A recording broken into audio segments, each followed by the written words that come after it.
Good evening, good morning, or good afternoon, depending on where in the known world you are. Thank you for joining us again in the Crown Between Two Roses chats or informal interviews. I am Countess Lilya Bintazir. And I am Countess Beatrix, and thank you for joining us. Firstly, we would like to acknowledge the lands of the kingdoms on which we reach out to today. Good nobles, we come here together in the spirit of fellowship, deepening of our skills and sharing of knowledge. It is in this context that I, Countess Beatrice Maria Malatesta, on behalf of my kingdom, acknowledge the traditional owners on the land upon which we gather. We recognize their continuing connection to land and culture, and we pay our respects to elders, past, present, and emerging, and the elders from other communities who may be here today. And today we welcome King Rattanicus and Queen Isabel from the Kingdom of Ealdormere. Thank you so much for joining us. Hello, and thank you for having us. Thank you very much. We were chatting before we came live, and we would just like to appreciate and thank all of the individuals that we've interacted with from your kingdom, right? When we travel overseas, they're amazing people. So this interview has been one that myself and Babe both been looking forward to actually doing. We start off most of our interviews with asking you where your kingdom is sitting mundanely, so the rest of us can catch up.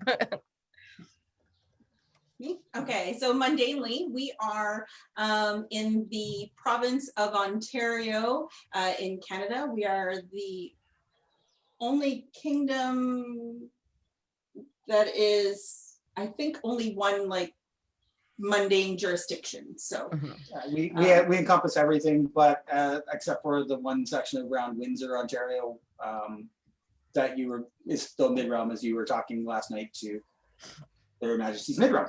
And there's a bit of the northern part of Ontario that is a part of North Shield. Awesome. So we're very lucky that in this shipwreck of a year that we've only had to deal with one jurisdiction. So only one governing body. Yes, but Ealdormere is just amazing, and the people have been great dealing with this. So where did your kingdom name and device come from? So we haven't been in as long as our kingdom has been around. So I did some digging into this. So we are very privileged to have the amazing, wonderful man, Duke Finbar, as part of our kingdom. And his grace came to Ontario and what is Ealdormere now, I think in AS 8 or 9. So long before we were a kingdom, we were a part of the mid-realm. And then in AS, is it 19, I think, 18 or 19, that's when they started talking about maybe Ealdormere forming, becoming a region, and the name was proposed at that point. It means old lake in Old English, and since we have a lot of lakes in Ontario, and we are on Lake Ontario, and a lot of us are around the lakes, it seemed appropriate, and that was the one that they went with. And then so that's where the name comes from. And the Trillium is actually the official flower of Ontario. Yes, and is often used in our government symbols and stuff. It's the flower, the Trillium flower is the official flower of Ontario. So it is only makes sense that it's there. So in a lake district, you must have some amazing wildlife out there, like running about. We do, mostly rabbits. we definitely have a hare and a bear. And yeah, many of our baronies have some good symbols there. The symbol of our populous symbol is the wolf, which is an amazing story, really, where that came about. Our populous badge is the wolf because during the prescription, which is when we were not allowed to have our name back in AS 20 and before we were a principality, the wolf's head was worn as a kind of outlaw symbol, some of our people. So I think it's just a fun, I was reading, I'm like, that's where it comes from. This is so amazing. I love it. So I just wanted to kind of get that story out there. And so then once we became a kingdom, it became part of our, well, it's when we became a principality, it became part of our populace badge. And so the wolves get used a lot in our Wow. Yeah. I did have the honor of meeting Duke Finbar at one festival, and I think it was the first festival that he hadn't fought at. Right. Because Is he yeah, twitching? it was amazing. I felt so privileged to meet him. Yes, We're- We're both very privileged because we are part of his household. I was squired to Finbar's. He's your grand knight. He's my grand knight. Yes, So. he was. Sir Duke Siegfried Brandbjorn was my knight, and he was directly to Duke Finbar. So it's a long lineage. Yes. Very impressive too. Oh, and he just tells so many wonderful and amazing stories. We just, and he's been great too. He's been putting out a lot of our histories are written down and on our kingdom website. So getting those up there. So what is your kingdom known for across the known world? I know what I know your kingdom for, but what is your Oh, I want to hear what you know our kingdom for, but what we think we know our kingdom is known for. We're definitely, our kingdom's known for our bards. They're known worldwide as far as I know. We have Master Hector and Mistress Marianne of Mistress Heatherdale, and the Honorable Lady Emmer. We're just really privileged to have a very strong bardic history within Ealdormere. And we're also known as a kingdom that sings. Yeah. Maybe not quite as much as Callantyre, but we sing with them all the time. So is it a cultural thing that when you join Ealdormere, you're encouraged to have to expand your knowledge of all of the arts, not just to focus on say fighting or arts and sciences, but to actually culturally bring in the full gambit? I think it all depends on who you join with. Where I was part of Finbar's household, and that is definitely expanded on. A knight shouldn't just be somebody who goes out and fights in that household. You should know how to do other things, dance. You should be also big on service because without service we don't get to fight. Yeah. We definitely encourage people to try out there's just so many, amazing things in the SCA to learn. And we really try to encourage everybody to try it all, try all the things. We have an arts and science competition called the Queen's Prize Tournament. And basically if you're grant level arts and science or above, you sponsor somebody new in that tournament, in that competition. So when that happens, then everybody that has a sponsor donates a prize for I think they can sponsor up to 3 people per person. And then that gets encouraged, and you're mentoring them and sponsoring them during the entire time, working up towards entering the competition. And then instead of a full judge competition, what happens is it's the judges will meet with you and more talk to you, and you get a repertoire with the judges, and they give you little hints on how you can improve and things like that, and they try to keep it less formal than a full arts and science competition. That's a great idea, because there's so many people who have peer fear that kind of eliminates it because you've got a personal mentor. Exactly, and that's Duchess Adrielle that brought that to us, and she's done an amazing job with it, and it's really been amazing. So what would you say that what do you know our kingdom for? What would... Well, your knights are charming.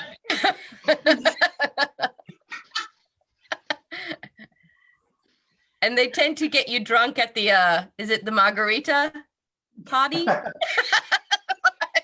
The margarita party, yes. Yeah. So you were telling us earlier that you know Katsu. Yes, I do know Katsu.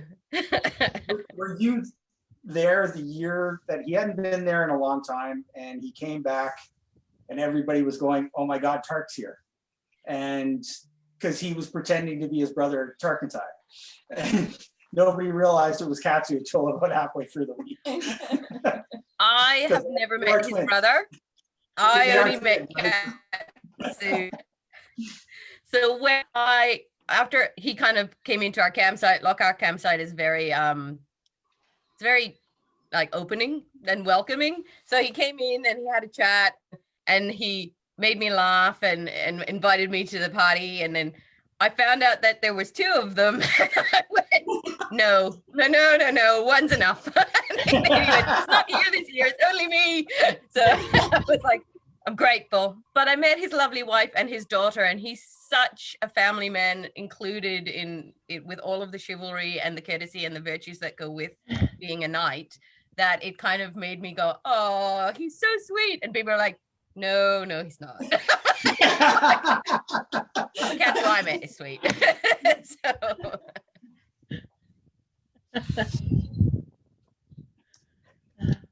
I know Boy, so and I met Boy at my first Pennsic, and we just clicked, and he is such a dear friend. When he travelled over to Australia last year for work, I actually went and hung out with him because it was his first time here. So yeah, that was awesome, and he's told me lots of stories of Rozaki. Yes, we just came off a Rozaki reign where we had Queen Kayla, the second queen by right of arms in the known world. Yep. So we are directly following Queen Kayla. Yeah, they did bring King Trumbald into the Roses tea at Pennsic last year. Oh, that's lovely. It was so nice. So if we were to travel to your kingdom, what would you suggest that we attend for in terms of events? As far as arts and science goes, I would suggest either our Kingdom Arts and Science or the Queen's Prize Tourney. Our biggest camping event of the year is War of the Trillium, which happens over the July 1st weekend, or Canada Day weekend. It's not like other Kingdom Wars. Other Kingdom Wars are huge, and there's thousands of people. I think our Trillium War started out being called War Practice. So because it's right before Pennsic, so this is where we can practice our melee techniques and stuff. But there's usually a little bit of everything there. When we became a kingdom, somebody decided we're no longer practicing for war. We have to have our own war. So that's where War of the Trillium came from. Yeah. So there's sometimes fun competitions between the baronies and for points and things like that. But it's really just a lovely laid back camping weekend, which is really, really nice. And then the other one is in usually first week of February, last week of January, we hold a tournament called Tournoi de Cour de Glace, the Tournament of the Ice Heart. We have a lot of people that are afraid to fight in crown tournaments because it's a big thing. Within the tradition within Ealdormere is when you fight in crown tournament that everybody in the tournament presents themselves. When they present themselves, then you're expected to give a speech for your consort and why they inspire you and why you're fighting for them. So what we've done with this with Tournoi de Cour de Glace is we've created two different tournaments. There's a tournament for the armored, and there's also a tournament for rapier, where each tournament has to present their consorts for the tournament, and they usually get just a carnation, sorry, and a thank you from the king and queen. They have to present themselves to the king and queen, and then give the speech. And it gets people used to doing that. But we went one step farther because we wanted the rapier to feel as welcome as the armored in this tournament. So we actually alternate rounds. So people can fight in both tournaments. So they'll fight a round of armored, they'll switch their armor to rapier, they'll fight in the rapier, and then they'll go back to the armored and they switch it until they're finally either out of the tournament or out of one of the tournaments or continue to go. Kayla the Cheerful has won both tournaments, the rapier and the armored side, 5 out of 9 tournaments. Yeah, she's just amazing. Just love her. Yeah, she's definitely an inspiration. And I know that when she did win the Crown tournament, it was such big news over here. We have a large female fighting group, and we have 3 female knights here, and I think it's inspired all of us as fighters very much to know that, you know, it can still happen. She's I was in that tournament. We won't talk about it. He was not successful that day. Yeah. But we were so very, very happy to see she was, because she's actually been a long-term mentor of mine. Yeah. So you mentioned that you have some traditions already, and we have heard some amazing traditions from other kingdoms. What would some other ones of yours be? My favorite tradition is at Pennsic. We, as a kingdom, go on the field singing at opening ceremonies. Loudly. Yes, loudly and badly, but we're still there. But with a lot of heart. Yeah. So for me, that is my favorite tradition, is that we do have certain songs that we sing all the time. And walking up in opening ceremonies, everybody in a sea of red, and hearing, you know, Master Hector's rise, really, Yeah, it's heartwarming. yeah, amazing. So was this your first reign, or have you reigned before? This is our first reign. Oh. So I gotta say, it's been interesting. It's not what we expected. Yeah, it's really not been what we expected. That's the only way I can say it.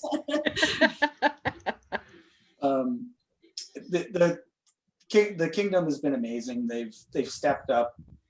We've got some really interesting stuff happening in the kingdom that we would never have been able to do. We've got a kidnapping happening in our kingdoms. One of our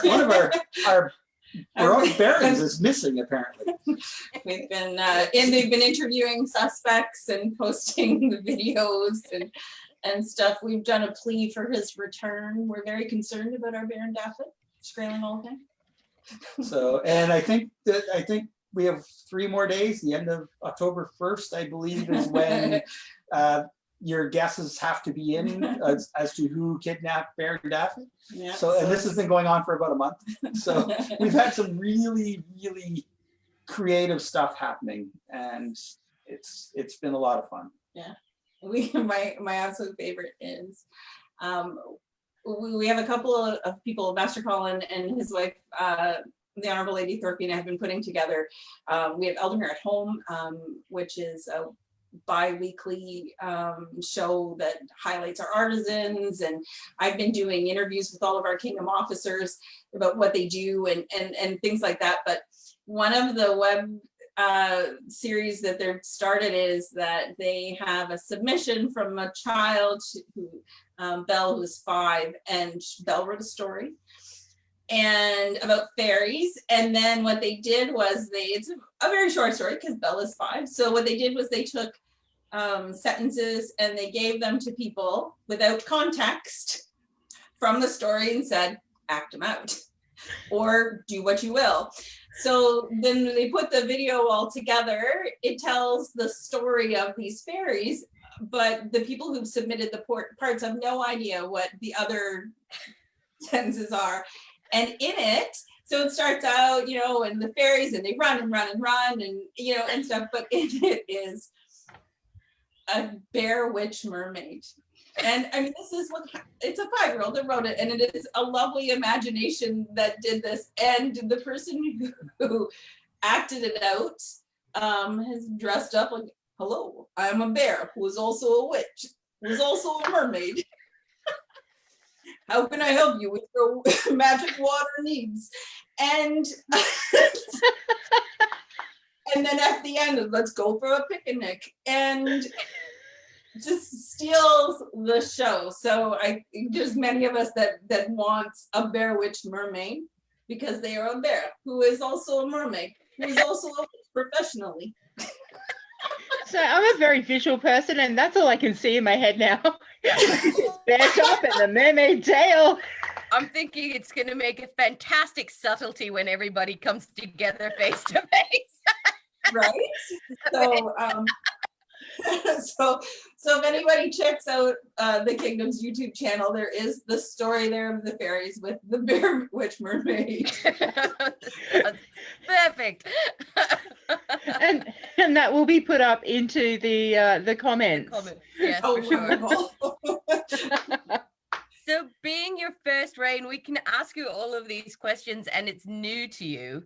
What was your reaction when he won? Were you going, oh my God, what have you done? It's amazing. I think the first half hour to 45 minutes was, oh crap, oh crap, oh crap, oh crap. And then we go, okay, we got some time. We got some time to think about this. And apparently we have a lot more time than we expected in this shipwreck of a year.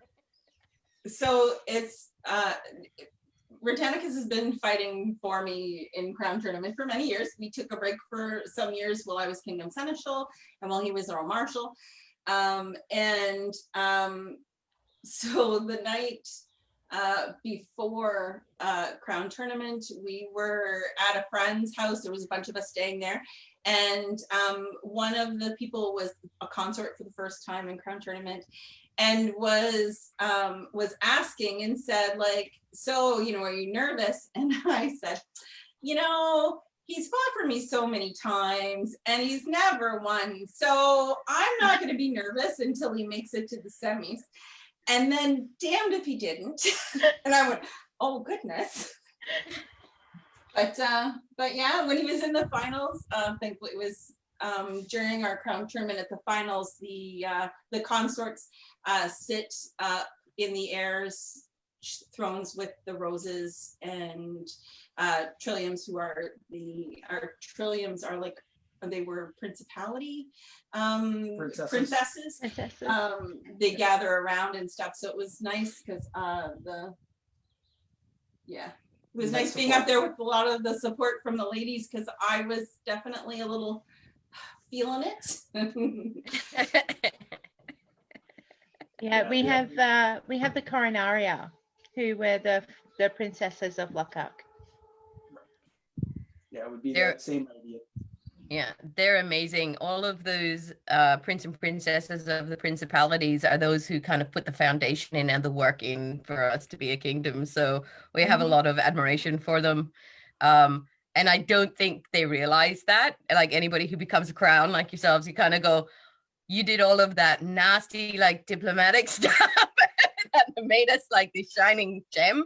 So we love that. Like they're amazing people, absolutely amazing people.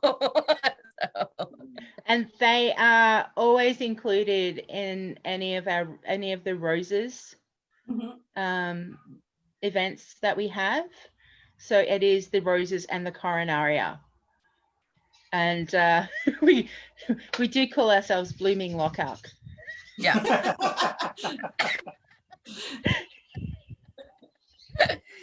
So this is your first reign, and it's not a typical reign. So what has been the best part? Like, you've both obviously been kingdom officers, which I would just like to say thank you to any kingdom officer, because it is a volunteer society, and the jobs are just so involved at times. So what has been the best part of being crown? Like, it sounds really odd asking two people who've stepped up into COVID crown, like a COVID reign. So the best part. Normally I would say being able to give awards to our friends, because that's one of the things we were really looking forward to doing that at some point when we can all gather. I would say watching how amazing our kingdom has come together in these tough times. People are still there. Their people are struggling, but everybody's reaching out to each other and making sure that they're checking in. Yeah. And that's just huge for us. Yeah, I think that's definitely been the highlight of and of course the everything. Bear Witch Mermaid. Yeah.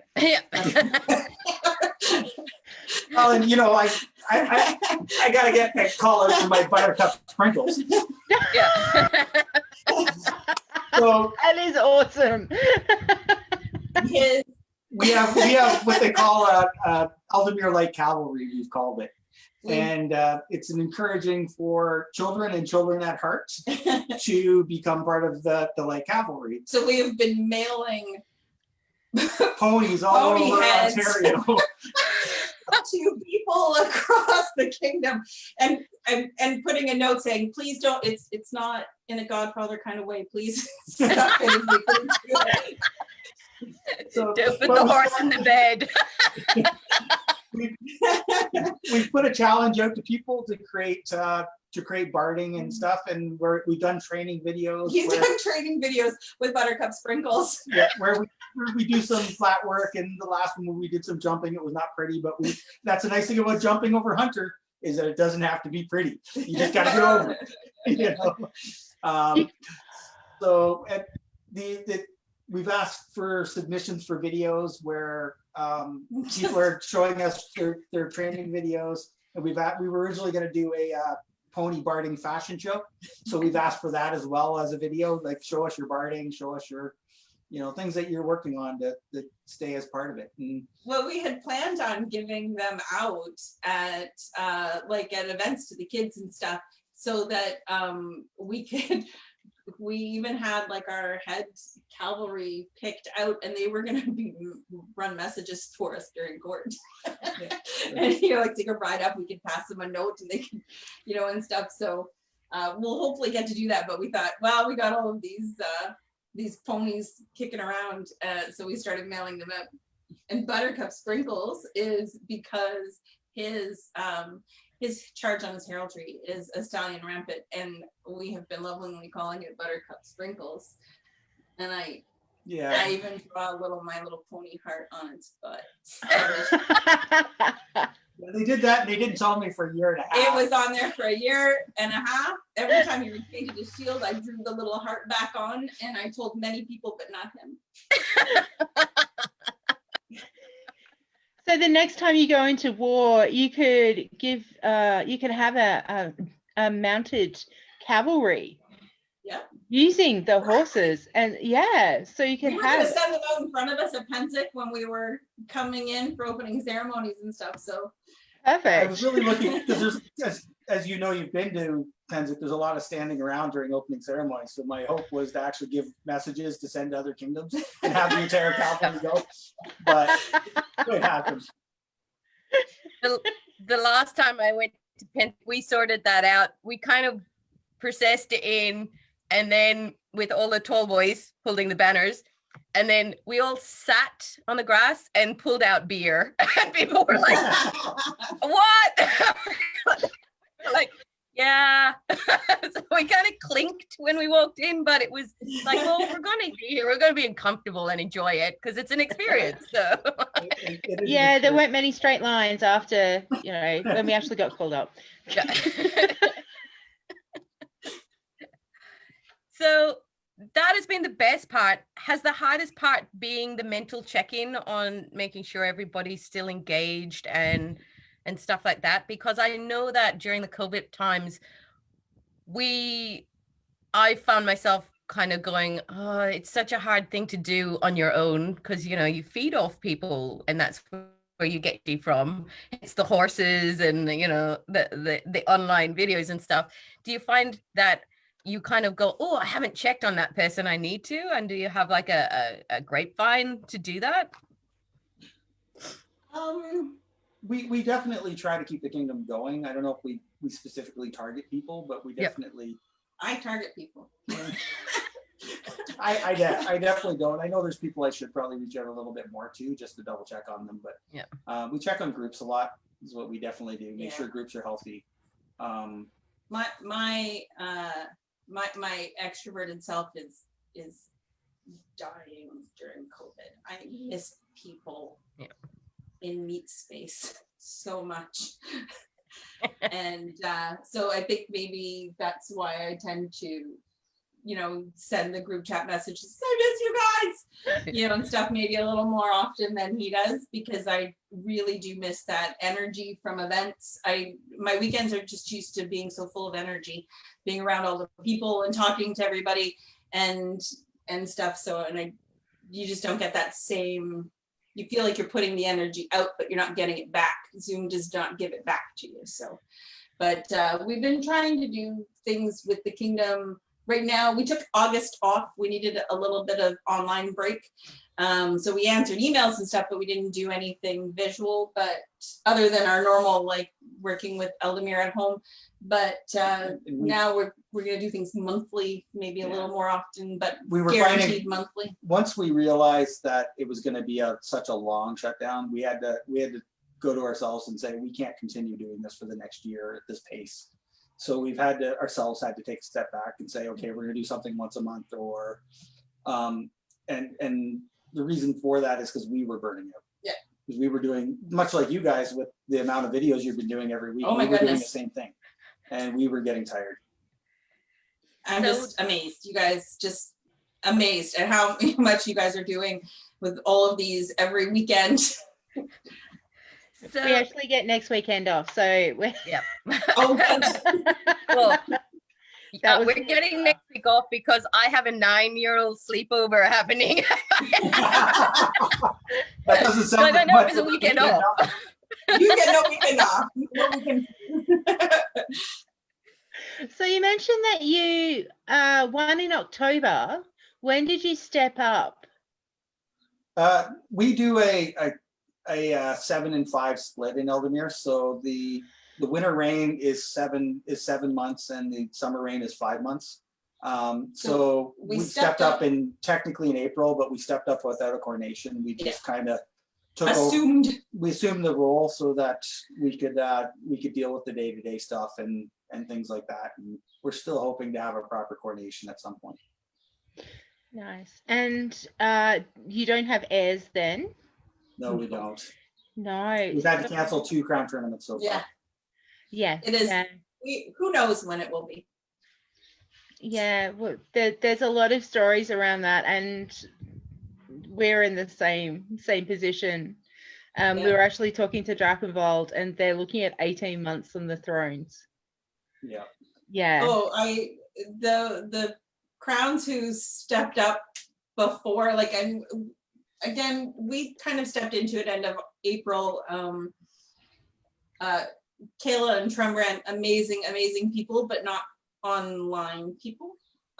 So it seemed it was the best time to kind of do the switch over. But again, we didn't know how long this was gonna kind of keep us all locked down, and we are very much at the mercy of our mundane government and its restrictions, which we are only allowed to have outdoor gathering sizes of 25 people or indoors of 10 right now. So we couldn't have an event if we couldn't do anything. We actually had opened up the kingdom to local group meetings and stuff like that with proper social distancing, and then we had to reclose it again last week. So we're kind of sad about that for sure. So how did you both get started in the society? Because everybody, when they start in the society, kind of thinks, oh, I'd love to be king and queen, but you don't actually consider getting there. So how did you both start in the society? I am the epitome of demos. That you don't necessarily get a person in the demo the first time. I came out to a demo in 1995, and then didn't join until 2005. But that entire time, it was in the back of my head. So I decided in late 1994 that I wanted to check it out again, because it was something that always was in the back of my head, and I found out there was a local group, and I met the local knight at that time, and I was the typical stick jock at that time because I didn't know any better, and it shows also how much we've grown in the society that that's not what I see myself as only nowadays. And from there, I fought for years and then got more involved in running events and local stuff, and just moved on until you joined me in 2008. I'm here because of him. So we had a mutual friend, a gentleman that I went to high school with. They were co-workers, and our mutual friend, was he in the SC? I think he joined the same time you did. Yeah, he was in a different fighting group first, but we both joined the SCA at the same time. Yeah, so we met through our mutual friend, and then they said, hey, do you want to come do medieval stuff with us? And you get to wear fun dresses, and you get to sit around and drink all day and hang out with your friends. And I'm like, I'm in. And here I am. So that was really, yeah, we have other medieval groups here that are fairly local to us. And I had been involved with that prior. So it wasn't like, our friend didn't know I was interested kind of thing. So, but yeah, so that's, and then I realized there was all kinds of other things to do too, like, helping out and running events, and it gave, I started helping out at Gates as a way to meet people and have something to do while he was fighting. And I watched a lot of fighting. I became the minister of the list for our kingdom because I was spending so much time watching fighting and hanging out with them. I knew all the fighters. And I thought, well, this way I get the best seats for the fights. She also realized that people that didn't get their card stamped in time, that she was open to bribery. So there's lots of alcohol. Cards expired. It's been a couple of months, but I don't know. I like chocolates, ciders, tea. So. See, that in itself is an advertisement for people to volunteer.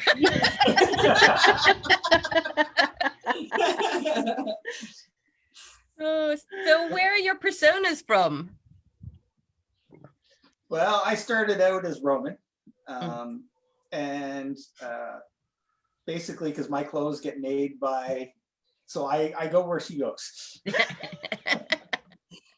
And I very quickly found myself rooted in the 14th century and love it. So while I sometimes wear, different things, I venture out, especially if it's really, really hot. I might swap out for something a little less layery.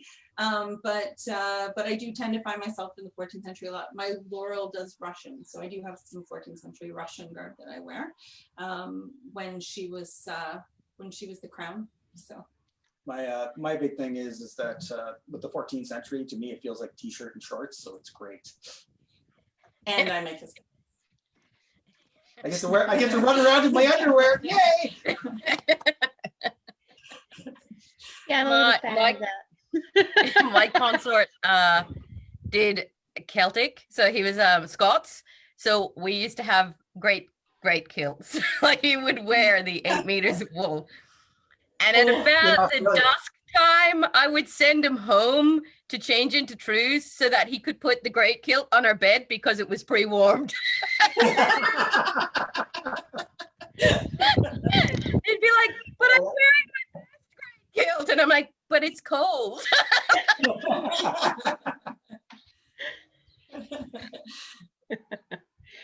You mentioned that you joined for the drinking, the socializing, and the fighting. What else keeps you in the SCA?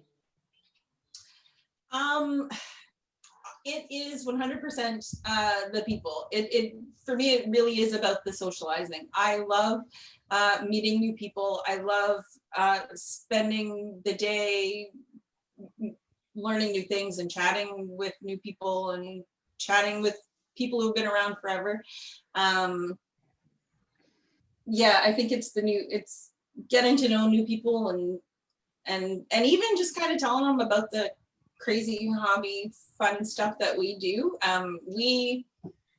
do a lot of recruitment. Both of us have been Kingdom Shadowlings, and so we really kind of push recruitment and getting new people out and involved. We do con demos, like Comic-Con type demos and stuff. We do a lot of those. So we try to make it fun. We do some mashups with our garb. So I have like a 14th century Harley Quinn dress, and I have a Princess Leia inspired. Sorry.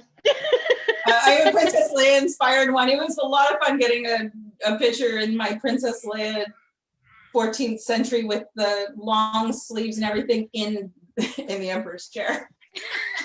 My favorite part of that was he was wearing it. I did the black belt word and everything, so it's a Waco Hardy with the black belt, and she was going across the con, and R2D2s are across the room, and just made a beeline for it. It was great. Because you can do some great Princess Leia hair, right? With with the braids and everything else under the veils, and so by the time you put the braids and you got the veils and everything, it was So and I've done. He's got a Captain America like 14th century coat and stuff like that. So and his shield, and we like to. It's heraldry at work. Fun. It's heraldry at work, but it makes it fun because I think sometimes Captain Canada as well, isn't there? The Captain Canada. I'm pretty sure. Captain Canuck, yes. Yeah. But I think it kind of shows that we can be fun about it. It's especially when we're talking to new people and trying to get them interested. And we just we're not all stuffy. About it. You can have fun with it and play it up a little bit every once in a while and stuff. So yeah, we have an event at our it's a tourney at our biggest event, which is the Heraldic Melee, and it's not about winning. It is about heraldry, pageantry, and chivalry. And we did have a team come out one year as the superheroes. That's great. and kids as the Marvel superheroes. Yeah, well, and it's great. I think too the way people you can kind of like you said, it's a lot of times like it's the subtle nods to it. I mean, Princess Leia, it's the white dress, and I did it with the open sleeves, so they were long and flowing, and my patternmaster had like the little Jedi, like the word on the end of it, and like the black belt that like kind of represents her belt. So it really wasn't like have Star Wars plastered all over it, but it was it was a nod, kind of thing. It was still recognizable enough that I did get followed around by a couple of R2D2s and and stuff. But so those kind of little subtleties are a lot of fun.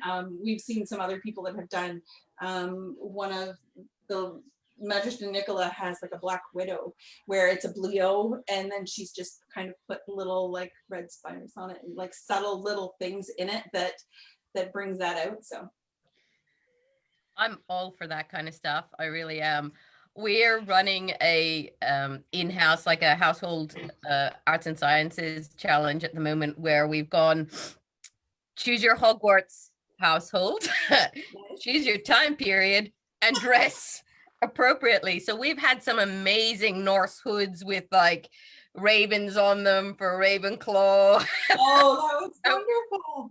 And like kids running around with the snakes on their Slytherin like cloaks. And you're just like, do it. And it kind of gets rid of that fear of research as well. Like people kind of go, I'm going to fail, I'm not going to research enough. And we're like, your research material is the books and movies. Yeah. So. It's nice when you can have fun. I'm a Hufflepuff, so I hug all the people. Yeah.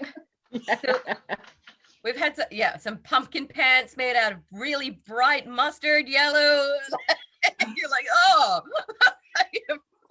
eye burning. Stop that. That would be amazing. Oh, just fabulous. I love it. So you said that earlier on that you had children and that they've moved out. How did you balance playing SCA and having a family? So, because we kind of in Lochac, we have times where people kind of have to take that step back because they've got small children running around, and like there's events are getting better at being family friendly, but like so far you've talked a lot about how Ealdormere encouraged children to participate. So I want to pick your brains about how you get the family part into an event. One of the things that we've done, and a lot of our events still don't have a lot of children activities, we're not gonna lie there. But one of the things that locally we noticed is that if we don't charge children for entrance, we get the parents still. Where if we started charging for 2 or 3 kids, then the parents go, well, it's getting a little expensive, we can't make it anymore. So then we lose the parents as well. So we checked it out the one year, and I think we ended up losing, it was around $30 or $40 on entrance for kids. And we made that up with 2 parents showing up. So it was, it ended up, we do our best to include the children for sure. There was times with our kids when they were bored and younger, and there was a Nintendo DS, and we said, go hide and play with it, but just go hide. I think our camping event, Trillium has a lot of kids programming at it. Like there's kids classes and activities and stuff so that they can do things for a lot. We've the crowns, they try to include the kids in some way. We've had crowns that do a toy chest at court, so that at the beginning of court they can go in and chase the toy chest goes running out of court, and the kids have to follow and then get a toy. They're vicious. They're really vicious. Kids are vicious. Yeah. Duchess Kayla, when they were the crown, they gave out homework at the beginning of the event. So, but it was, not bad things. They have like a connect the dots with I swear the one had 1,000 dots, so you could get your challenge level. Or they had one where she set up a station for the kids to make hoods or bags. So she brought, as the crown brought, a project that the kids, and she would organize a person to do a kids activity each event.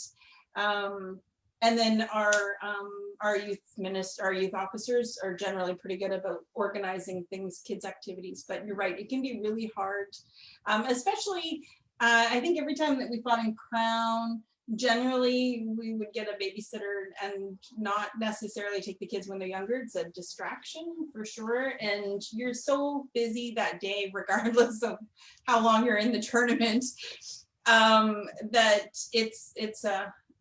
some people, for us, we found babysitters, but other people just bring them. Yeah.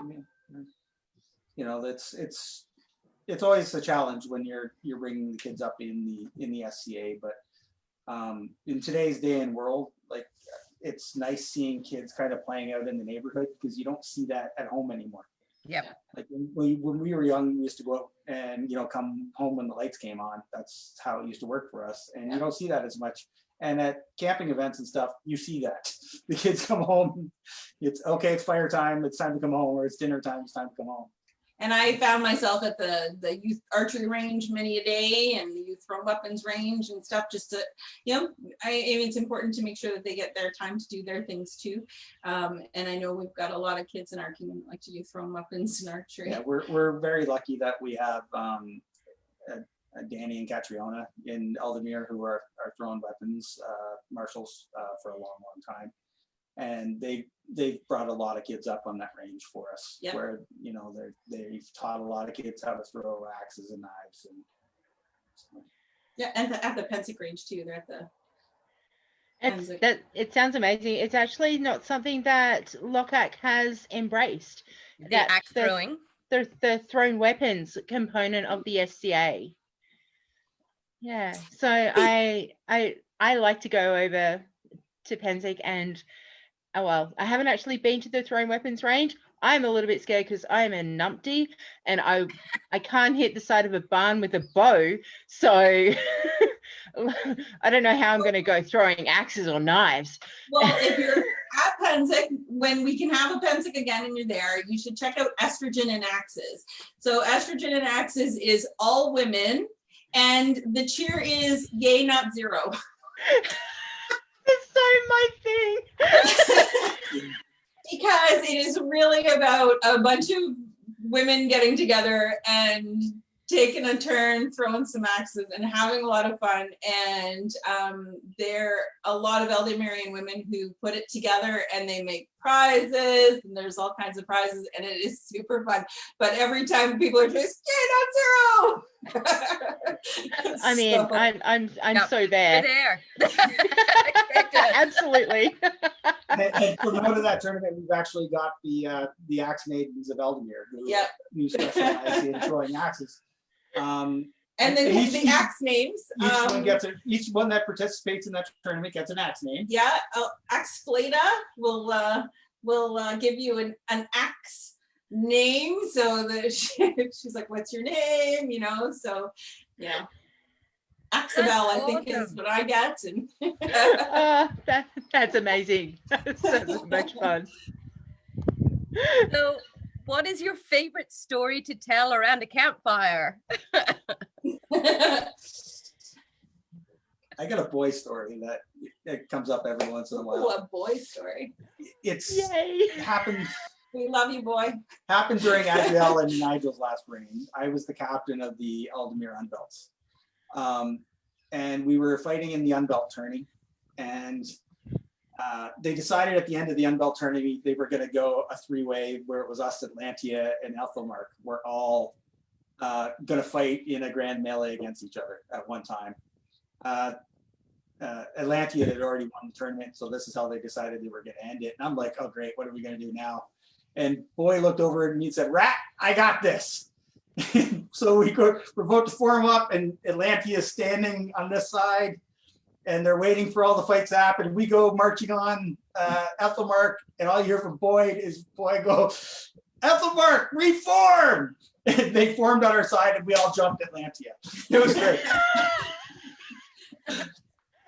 But Boy had known all those other fighters on the other side, so when he yelled reform, they reformed on him, and then we trounced Atlantia and hugged and said, "We're done." That sounds like him so much. Taking the bat into war. I think one of my favorite stories is so for the last few years, myself and some of the ladies, we go to a market day at Burka in the East Kingdom every year. It's about, I think it's like a 10-11 hour drive. We spend all day Friday, we drive down, it's in a hotel, and then, you know, spend the weekend and come back. And we had driven down there, and on the way down, Pasha, I'm sorry. So on the way down, Pasha, we stopped in Vermont, I think, on one of the rest areas, and she's outside of the car, and she just like slaps her hands on the window and just pretends to lick it. She's like, "Ah." And so it became this ongoing thing the whole weekend, that her and I would run up to random windows if the other person was on either side and like just pretend to lick them. One of the kings who was there, who was also a friend, saw us doing this and thought it was kind of funny that we kept doing this. So her and I are outside at one point, and I'm not going to name the king or the kingdom, but he goes running up to the door, and he like, and then he just stopped, and he's got this look in his face, and we're like, "You didn't like lick the actual window, did you?" And he's like, "It tastes like hands, so many hands." So that's my yes. So, on occasion, we still do that. Pesh and I, we will, if she's outside, I'm inside, or vice versa. When there's a window, we will run up, slap our hands on it, and pretend to, don't lick the window, people. Don't actually lick don't lick the window, please. But yeah, so that's kind of one of my. We had a lot of fun that one year, because my Laurel was the Queen of Ealdormere at that point, and so we were having a lot of fun playing with some of the other friends. We also, their room was just down the hall from ours, and we borrowed their banner that they had on their door, and we took it back to our room and took pictures of it. Maybe kind of in the shower with the lid. And We took a picture of it kind of under the covers with some stuffies, so stuffed animals. And we took a lot of photos of it. And then we didn't publish any of the photos anywhere, but we did private message them to the king later after we returned the banner. And they thought it had just fallen off of the door. But they did thank us later when we put it back because we used much better tape than they had. They had to bring it off the door at the end of the weekend. So yeah. I would say this year at Berkeley, I would say one of my favorite moments was we were walking into court and our entourage decided that they gave us our boast, which was amazing. And then they kazooed us into the Imperial March. With kazoos. Oh my God, that was amazing. It was so fun. Our friends are so much fun. I think I would fit into your group very nicely. We would love to have you. You need to come visit. It would be amazing. We would have super fun. So before we invited you to this interview, did you know much about Lochac? Not a whole lot. We are, other than what we're taught, basically, because we are brothers in the Commonwealth. We know that there's spiders. We know that if you're gonna go outside to check your shoes first. We know that. A lot of that we get from our friend who's actually from Australia. But as a kingdom, no, sleeping bags, yeah. But no, so it's been kind of fun watching a lot of the interviews and learning more about you guys. You know, we watch a lot of documentaries where everything seems to be trying to kill you there. Yeah, it's not very successful sometimes though. We get maybe one shark attack every year, and it's never like, it's so very, very fatal that people go, it's their playground, we're in it, you know, we're an intruder. You would attack an intruder, you know. So that's our attitude about it. It's like, yeah, you know, we're in their playground. So it's the same with any other animal over here. As long as you leave it alone, they usually go, oh yeah, okay, then wander away. That's fair. Yeah. Stomp the ground before you walk in long grass, you know, that kind of thing. Yeah. Like I mean, our animals, like we've got bears and stuff. They're pretty big. You can kind of, you know, you can usually successfully avoid them. I mean, Moose, during the fall, be careful of moose. Moose are more dangerous than people think. Yeah, so I'm quite fascinated with all of the big animals over there because we don't have like moose or anything like that.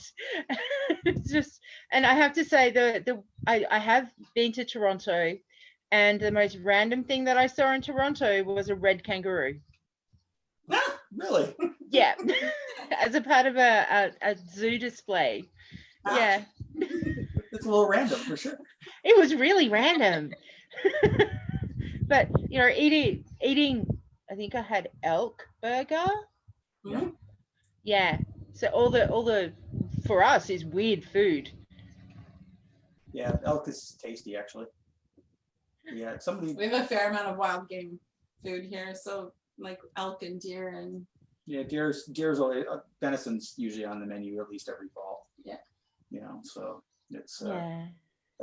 we get our one barony they have their symbol is the hare, so they always have hare at one of their feasts. They have a feast of the hare every year, and they do hare as part of that. So Nice. My husband used to run the kitchen at Spring War for many, many years because he and his family are in the hospitality industry. And one year he served rabbit stew, right? So he went Australian rabbit stew. And one of the ladies came up and went, oh, well, how much did it cost you to get the rabbit? And he went, not very much. And she went, what kind of rabbit was it? And he went, the biggest one, which meant it was kangaroo, but it's a game meat. He was just like, it'll be fine. Nobody will know. It's a big rabbit. I was like, oh, babe. He was like, it's fine, but it was yummy. And everybody keeps asking me for the recipe. Yeah, so Game Stew over here is definitely a mixture. Yeah. Mixture of meats. So Yeah.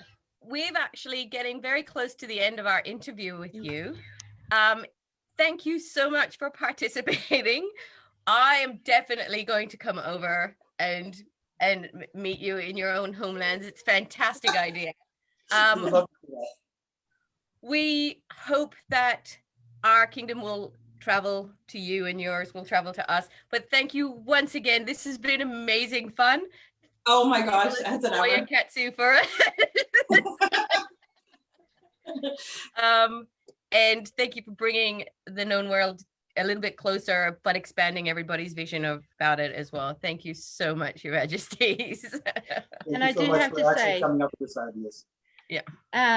I hope your shipwreck of a year doesn't continue. Thank you so much. You guys, That's yeah. so amazing. Thank you very much for doing this. This has just been so much fun. Thank you so much, Your Majesties. Thank And you. we'll you. see everyone very soon. We have our next interview with King Uther and Queen Vera of the West in around about an hour's time. So please join us on The Crown Between Two Roses. Thank you. Bye. Bye.